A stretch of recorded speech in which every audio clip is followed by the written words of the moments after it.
Hi everyone, welcome to our another episode. Today I have the absolute pleasure of sharing this space with a very special guest, Mary, in an industry where female leadership is still unfortunately rare. Mary stands out as a clear voice of integrity, courage, and foresight. So her work sets a crossroads of AI governance and cybersecurity and responsible innovation. Mary, thank you for being here today. I'm so excited to dive into these topics with you. Maybe you give a brief about yourself and background to the audience. Well, thank you for having me. I look forward to having this chat. So my background is I'm actually the ISACA Vancouver, Canada president. So I've been the president of the past year, and I don't have the traditional cybersecurity career path. I'm actually an accountant. I'm a CPA here in Canada. And just by accident, I think during the pandemic, I got more involved in technology risk management. So part of that is we had to switch operations working from home, looking at cloud adoption, digitizing our services. So I switched more of my focus to risk management just to support the organization in transitioning to more of online digital models.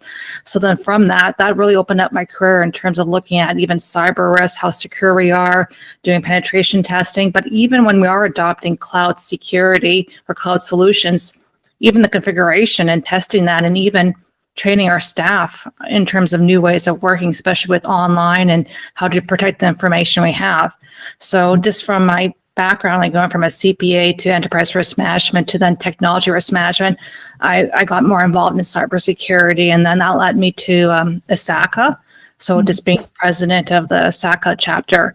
So we have over 1,000 members, and recently we've achieved a global achievement award. So we're receiving an outstanding chapter award.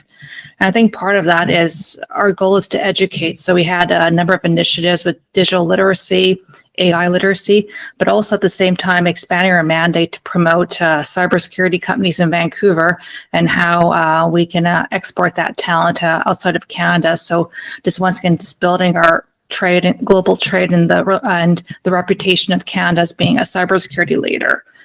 So where Canada's strengths are is actually in quantum computing and AI. So that's why I picked those two topics, because just from the area I live in, we have a number of companies that are focusing on AI and also quantum computing. So I do want to highlight the opportunity of those technologies, but also just some of the risks we need to be mindful of. And just working in risk management, it's all about securing innovation. So how do we achieve the upside of AI, especially when you look at the value proposition of productivity, having it as a digital assistant, but at the same time, how do you minimize the downside, especially when there's a poor model training, poor data, and even biases. So that's where I see my role in even educating the ISACA members on just risk management practices. Once again, there's a lot of good with this technology, but we need to be more risk-based in terms of understanding potential scenarios and how can we work collaboratively on just once again achieving the potential. Great. You have a great transition, by the way. It's I'm also coming from a financial background, so your story is inspiring, and it's like your role in ISACA is also charming. Thanks again. Today you are here with us. So I just want to quickly start about our topics.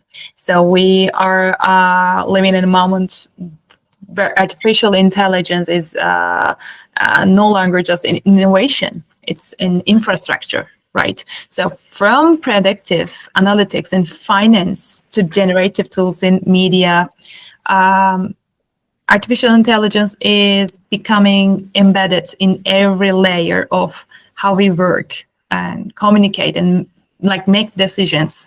So while the technology evolves in breakneck speed, the governance structures haven't always kept up. Many companies are asking, how do we stay ahead of the risks without falling behind in the race for innovation? And there is an ethical AI topic, and it's just not about doing the right thing. It's about long-term sustainability, regulatory readiness, and and protecting your brand from very real reputational damage too. So there is still a lot of confusion, and boards even often don't know what responsibilities of AI and it really looks like in practice. And without clear frameworks, innovation can unintentionally lead to harmful outcomes, right? So I curious about, from your perspective, what are the cornerstones of effective AI governance in this changing landscape, and how can organizations mostly move from principles to concrete practices, maybe? Well, that's a great question. So I found this within the organizations I work with here in Vancouver. We're developing something called an innovation hub. So with the innovation hub, we talk about governance. So what's the oversight in terms of AI? And that really goes back to your business, your operating model.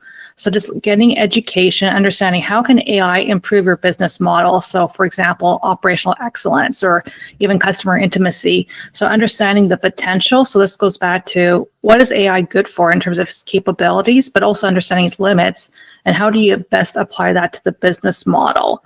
So I found this within, this one's going to Canada, we've been doing more what I call pilots or proof of concept. So picking a specific use case that is actually approved by a steering committee. And then from that use case, then we start developing this understanding of the technology and how to best deploy that. So for example, I'm working on a chatbot for an expert system. And with the chatbot, we actually outsource the work to a data scientist. But as part of the arrangement, we have the train the trainer approach. So we're learning from the data scientists, and then from that, we're understanding how does this impact our staff? So the organizational change management, who's impacted, what type of training, how do we best communicate? Because I think besides governance, in terms of oversight, what we're going to go ahead with, we need to make sure there's proper organizational change management to make sure staff are aware of new expectations or how this technology will impact their jobs. And then lastly, when it's deployed the chatbot, did we achieve our business case or metrics? So when it comes to governance, it's really a tiered approach. It starts with, once again, the board's understanding, having a risk appetite to exploring that through proof of concept with a specific use case, which then leads to operations in terms of how do we support this technology, but also making sure the staff are properly using it, and also our expectations of that, whether chatbot or whatever the AI tool is meeting our expectations. But at the same time, we need to be mindful that this technology can drift. So we have a famous example with Air Canada. So Air Canada had a chatbot, and it gave correct advice to a customer online about the bereavement fare. So it went to court, and then the court said Air Canada, the airline, is actually legally obligated as per the advice given to the chatbot, because originally Air Canada argued that the chatbot was a separate entity and did not represent the company. But with the legal case here, if you're using AI and AI is making a recommendation or a decision, you are actually legally obligated to that. So there's no excuses. I mean, when you mention about chatbots and automation, it's like kind of linked with human resource too. So I just want to talk about a bit future of work and automation and that human resilience.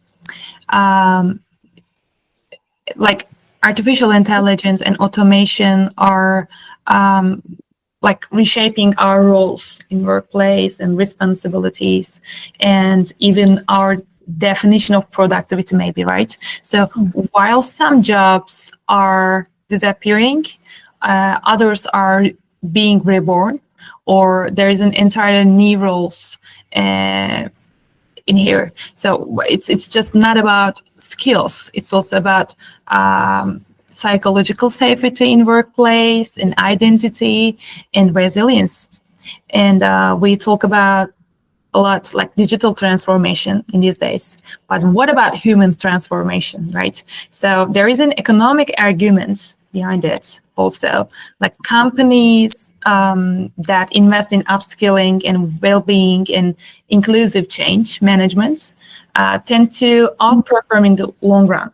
So the ROI on trust, the clarity and adaptability is very real right now. So in your experience, how can companies balance the tech-driven transformation with human-centered resilience? And are there any or most overlooked elements in these balancing?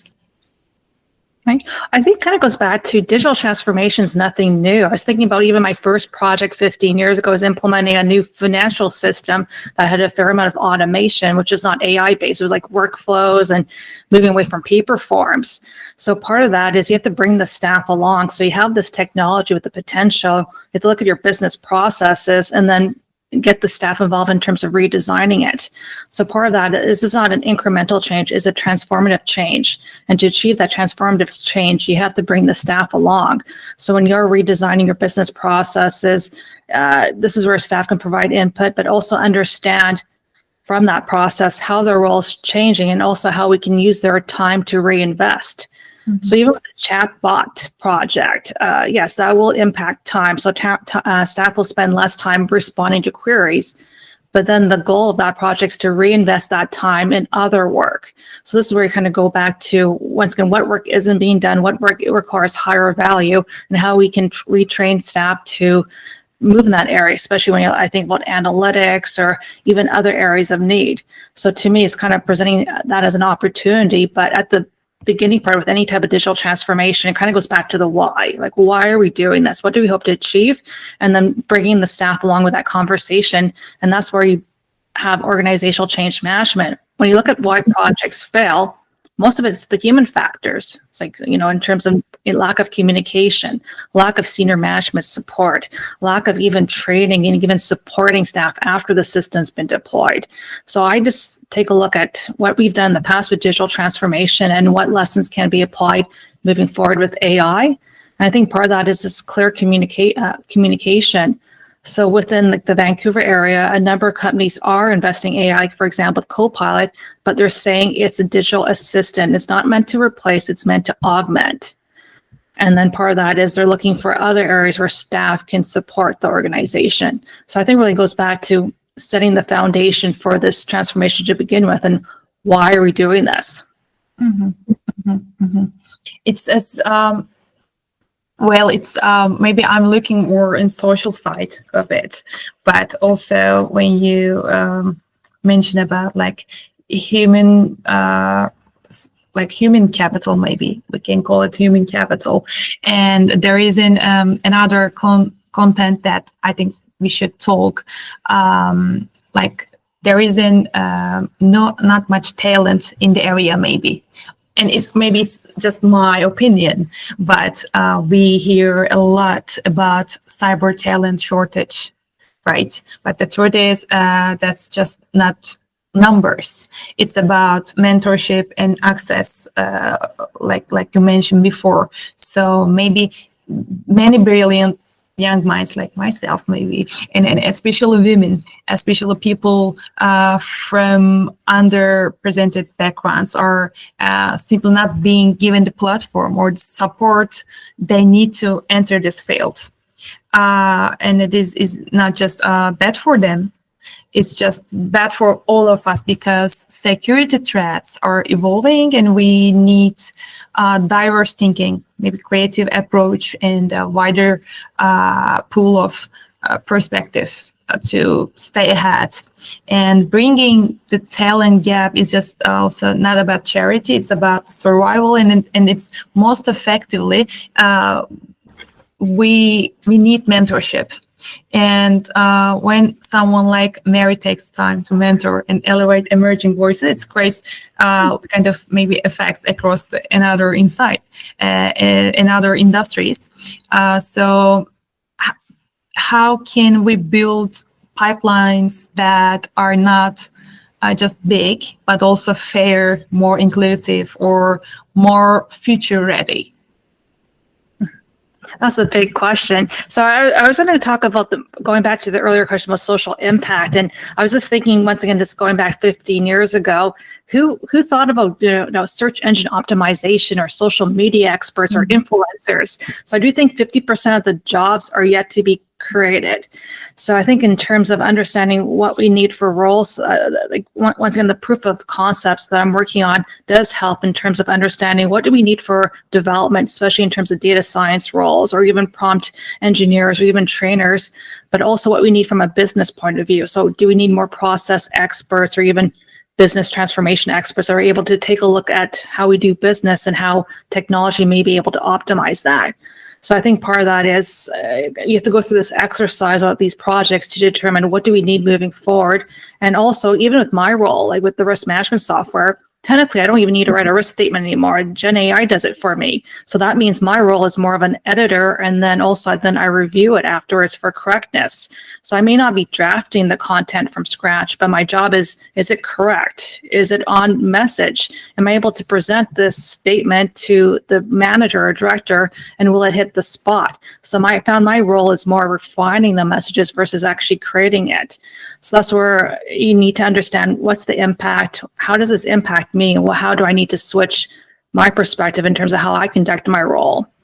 So as for AI in terms of, you mentioned talent shortage, even with cybersecurity, I think with cybersecurity, I'm not sure if we have a talent shortage. I think we have a bias. I think there is some issues with conscious bias.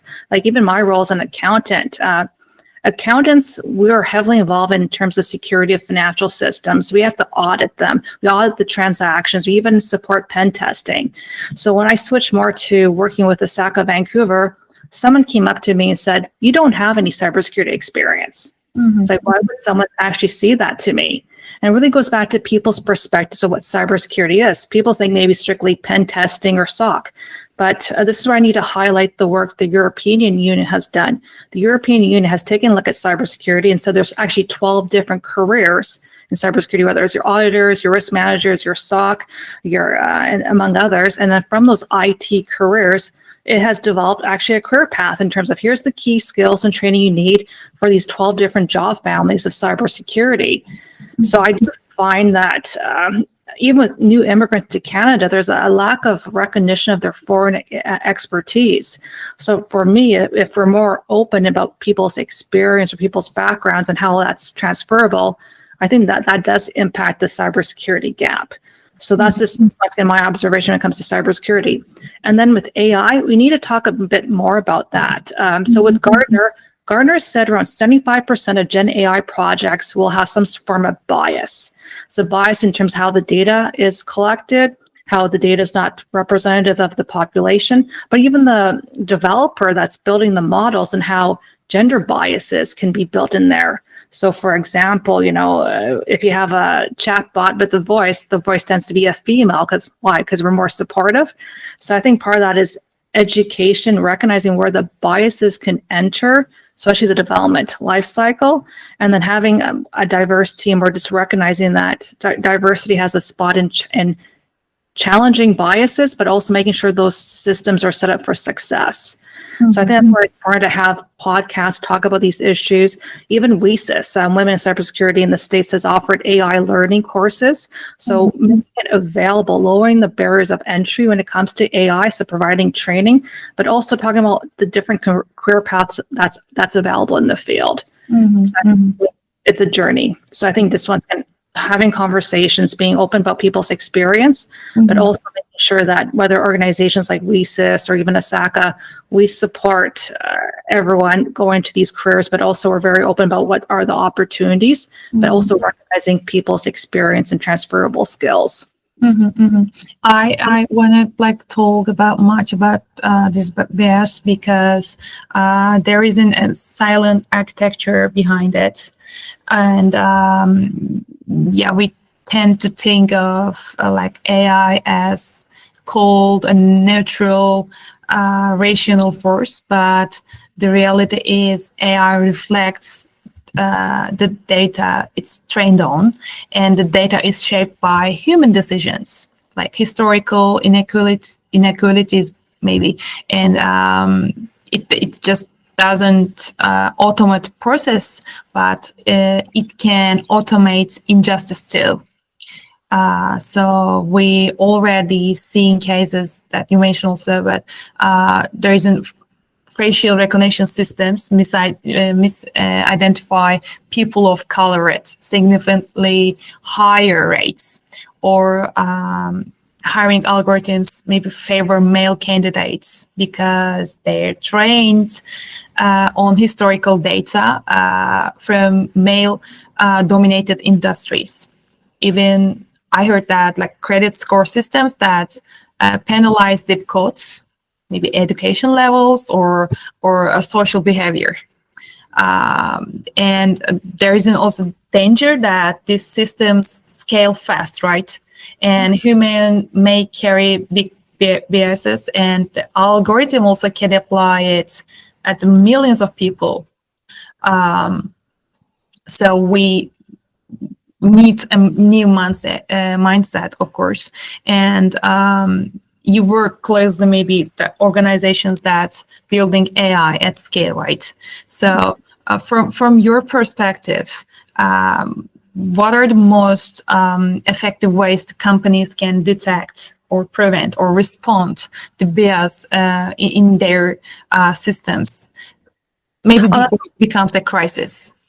That's where you have actually governance at play. So this is where you make it a principle. So in terms of ethical AI, which means like reducing biases, but then also at the same time with your life cycle, understanding your data sources, how complete, doing assessment, and whether or not you trust that data. So I think that needs to be built into your development pipeline. But before that, this goes back to the organization and responsible AI. So what are your principles for moving forward with AI? And then that influences your guardrails.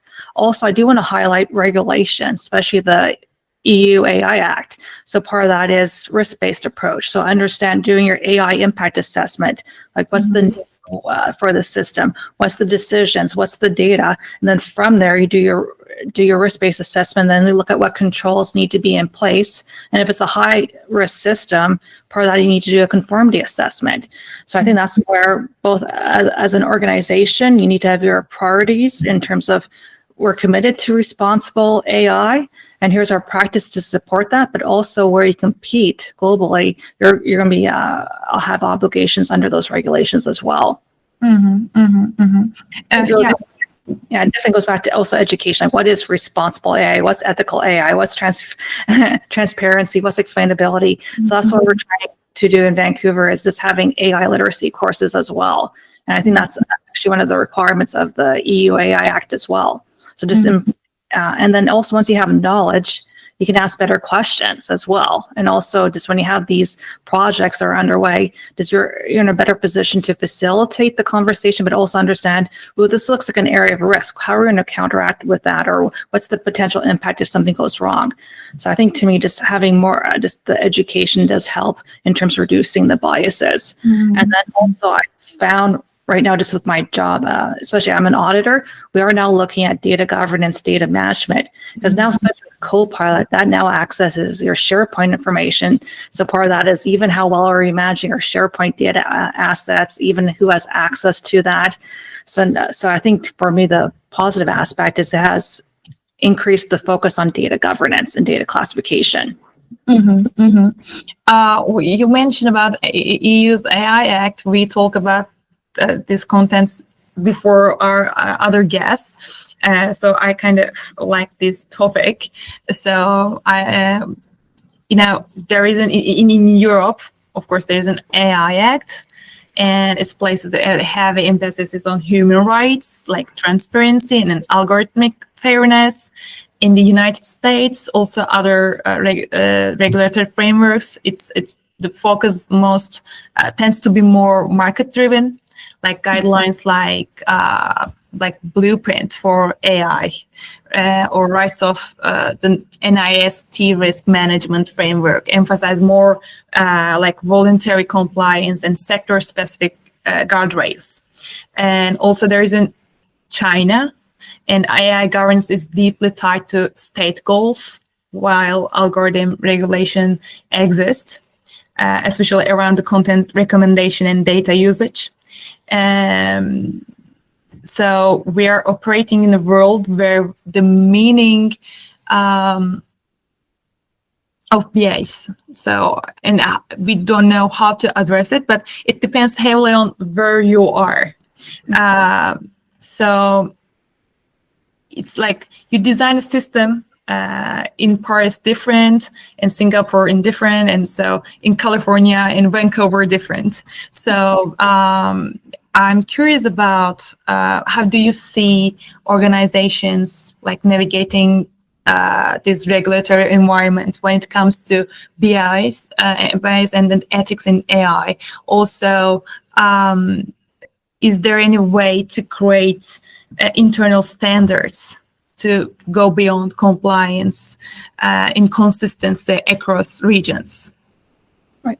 Oh, so with Canada, we're more similar to the EU AI Act. So going back to regulation, it is different based on the region. So some regions is more prescriptive, thou shall do this, versus others are more principle-based. So I think with Canada, we're more principle-based in terms of understanding this once we want to build AI that does not negatively impact society, especially people's mental well-being, health, or even financial well-being. So I think when I look at our proposed digital charter, which is our own equivalent of the EU AI Act, is very similar to that. So in terms of internal standards, part of that is understanding the regulation, but then also recognizing what, even if you comply to a regulation, does not mean all the risk has been addressed. So sometimes people think, oh, compliance is good enough, you don't need to worry about anything else. But that's where you as a company needs to understand a bit more about your risk appetite. If you're compliant only, what is the potential that can go wrong? So there are still cases where it could be biased or even lack of diversity among teams. So what's required beyond compliance to make sure we're really adhering to the principles of ethical or even responsible AI? And that really depends on the company.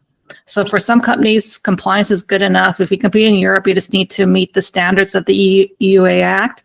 But for other companies, maybe it's more about diversity. How do we improve DEI? How do we better support our employees during this transition? And that does depend on each company and its operating context. So that's why I found it really depends. And then even in the States, even if you are competing in the States, part of that is looking at each state. Each state has its own privacy or even AI act. So it's a bit of you have 20 different states, 20 different rules. So how do you manage that? So I found as a result of that, we've been improving our GRC practices. So now investing in automation. So this is where we use large language models just to keep track of all the different regulations in the states that we work in or compete in. And then from that, understanding our obligation requirements for that state. So now I'm finding that we're using AI just to keep track of all the different regulations and how they compare and how we need to provide evidence or what our compliance obligations are. So so I just found that there's no straight or easy answer for that question. It goes back to the organization itself and what it values. And some of it may be speed to market. We'll do the bare minimum just to compete. And anything that does crop up in terms of any challenges with the AI system. So for example, the Air Canada situation, we'll address it afterwards as an issue. So, there isn't still just not one way, or there isn't just a common way to think about it. But your perspective is very valuable. And I just, it's kind of out of the scope, but I'm you coming from a financial background, so but it's maybe not directly talking with you about this topic, but I also curious about cybersecurity links with quantum computing. So the quantum computing becomes like a weapon in the hands of the bad actors, right? We already seen AI-generated phishing mails, like deepfake scams, and even synthetic frauds. So there is a quantum computing which has the potential to render today's encryption systems completely obsolete in a matter of years. And not just decades. So from business continuity is massive, and there is a policy standpoints and I think it's the urgent matter. So this new area demands new mindsets, and one where risk is not just something to be reported after the fact, but also it's something that actively forecasted, invested, or embedded into culture. So I'm more curious about what does a quantum ready or AI aware resilience first security strategy for any company, and how it looks like. Oh, I'll start with quantum. So with quantum, really goes back to understanding what is Q Day. So part of that, we actually had an education session for our members, because people weren't familiar what Q Day is, or even the NIST standards in terms of the NIST post Q Day encryption standards. So part of that was actually have an education in terms of here's what's happening. So according to even the national government in Canada, potentially modern day encryption can be broken by the early 2030s. So which means you have like around 5 to 6 years in terms of even doing migrating your encryption standards to the new NIST standards. So I found part of that is understanding what is the risk, the different risk scenarios. So part of that is your current systems are using encryption, talking to the vendors and seeing what their plans are to upgrade to the latest NIST standards, but also understanding what is the current risk, which is the harvest data now and decrypt later. So what are your data sources that are valuable? And then especially if they get decrypted, 5 or 6 years from now, what is the impact of that? So I think part of that is being Q-Day ready is actually doing a risk assessment, doing your inventory of your encryption standards, understanding what is the plan to transition, especially with the vendors, but also looking at your key data sources and how to add some additional layers of protection to make sure that people are not harvesting that data at a later date. So I think part of that is we're actually starting that conversation right now. The government has taken a lead role in terms of presenting what the Q-Day risk is, and also a transition plan being recommended to business groups. And we're actually having a series of sessions across Canada to highlight that risk, because I think last year people weren't really thinking about quantum. They were thinking about ChatGPT. Mm-hmm. So I think part of that is education, the role of government in terms of helping support that transition and having conversations, especially at the board level, to plan for this work. So I think that's part of the immediate steps. As for AI, I just found right now with AI adoption in Canada, I think we're considered to be laggards compared to other other countries worldwide. So we are what I call a superpower when it comes to AI research, but as for actually using AI in our business operations, we're probably number 8 or number 9 globally. So the question is, why is there a disconnect? So that's some further work that's happening right now, is this understanding why is there adoption lag with AI? And part of that is actually cybersecurity concerns. So I think even for our board or for a company, understanding a bit more about what is AI, what's the potential use cases, especially when it comes to Gen AI, predictive AI, computer vision, and so on, getting that knowledge, but also showing how you can use a risk management practice to look at the scenarios, look at the different threats, but how to manage that. So I think that's more of a risk appetite. So I think in Canada, we're a bit more conservative when it comes to emerging tech. So part of that is how do you gain people's comfort in terms of taking a little bit of risk, but also embedding a risk management process that secures that innovation, but also it's a flexible enough process to look at some of the key controls you can implement to provide some reassurance. Mm-hmm, mm-hmm, mm-hmm. I just found there's also discussion about AI technology, but not necessarily understanding what's it best used for. And even making that connection back to the business strategy. So I'm just working on a chatbot project, and that's what inspired it, because people were a bit surprised about how much effort it actually involved. So in terms of even understanding what's the purpose, what are the key questions we're going to use the chatbot for, what's the data sources, how does this impact staff? People were unprepared for that. And that actually does impact the value you'll get from that chatbot. So I feel right now there's this all this conversation about the technology, but actually how do you deploy it? And then also making sure staff are brought along and achieve your business value. No one's really discussing that. People are discussing privacy, they're discussing security, but end of the day, this technology is meant to serve a use case of the business. So I found the biggest risk actually is value delivery. So when I hear these stories, it's this, I feel like we have the wrong focus. So I thought let's get back to basics, like, well, what are we trying to do here? How does this benefit the business? What's the specific use case? And then from there, that top down, then we can look at what's the best technology. And even I found there's a lack of understanding. People assume all kinds of automation requires AI.